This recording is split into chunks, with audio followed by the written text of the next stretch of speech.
Hello friends, welcome to my channel. तो दोस्तों, back to back India के लिए आ रही है ग्रेट न्यूज़। जी हाँ, जैसा कि आप लोग ऑलरेडी वीडियो के टाइटल में पढ़ चुके हो, इंडिया ने यूके को पीछे छोड़ के वर्ल्ड्स 5th लार्जेस्ट इकोनॉमी का खिताब हासिल कर लिया है। अगर आप आज से 10 साल पहले इंडिया का रैंक देखते तो ये था 11 स्पॉट पर। तो देखिए, इंडिया ने मारी है एक लंबी जंप। अब इस रेस में इंडिया से आगे सिर्फ 4 देश हैं, यूनाइटेड स्टेट्स, चाइना, जापान और जर्मनी।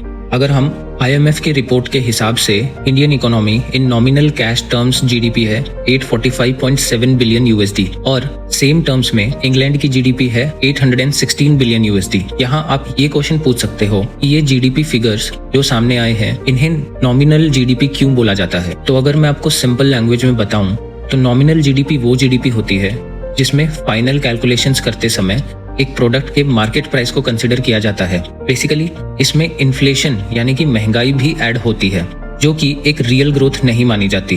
रियल GDP कैलकुलेट करने के लिए हम एक रेफरेंस के लिए बेस ईयर लेते हैं। तो चलिए अब हम समझते हैं एक एग्जांपल से। पहले हम देखेंगे नॉमिनल GDP की कैलकुलेशंस। मान लो बेस ईयर 2011-12 है और प्रोडक्ट की कॉस्ट है 10 रुपीज और एक कंट्री ने पूरे साल में ऐसे 10 प्रोडक्ट्स बनाए हैं, तो हम बोलेंगे इस कंट्री की GDP 100 रुपीज है। वहीं दूसरी साइड मान लो अब इसी प्रोडक्ट की कॉस्ट ईयर 2020 में इन्फ्लेशन जोड़ के हो गई है 20 रुपीज और कंट्री ने ऐसे 10 प्रोडक्ट्स ही बनाए, तो अब इस कंट्री की GDP हो गई है 200 रुपीज। आप यहाँ ये नोटिस करोगे कि असली में प्रोडक्ट्स सेम ही है, कोई ग्रोथ नहीं हुई, लेकिन फिर भी GDP बढ़ गई है। ये हुआ है इन्फ्लेशन की प्राइस की वजह से और इस GDP को हम नॉमिनल GDP बोलेंगे।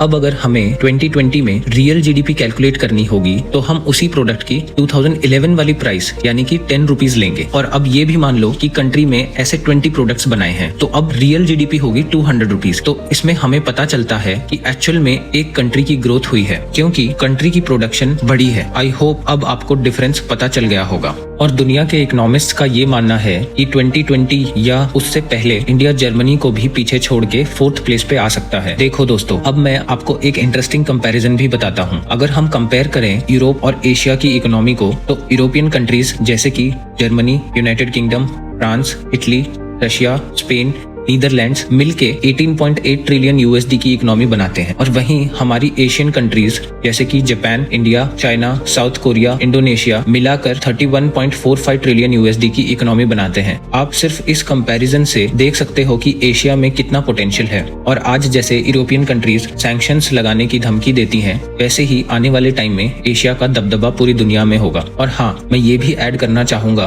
कि इंडिया इस साल 7% से ग्रो करेगा, जो कि एक अच्छा ग्रोथ रेट है। लेकिन अब भी इंडिया अपने फुल पोटेंशियल से दूर है क्योंकि आज भी इंडिया की जो वर्कफोर्स है उनके पास जॉब्स बहुत कम है। और अगर हम आने वाले टाइम में और जॉब्स क्रिएट करें और अपनी कंट्री के ह्यूमन रिसोर्स का फुल पोटेंशियल यूज करें तो इंडिया इजीली 10 से 11% ईयरली ग्रो कर सकता है। ये था वीडियो का अंत। Thank you and have a great day.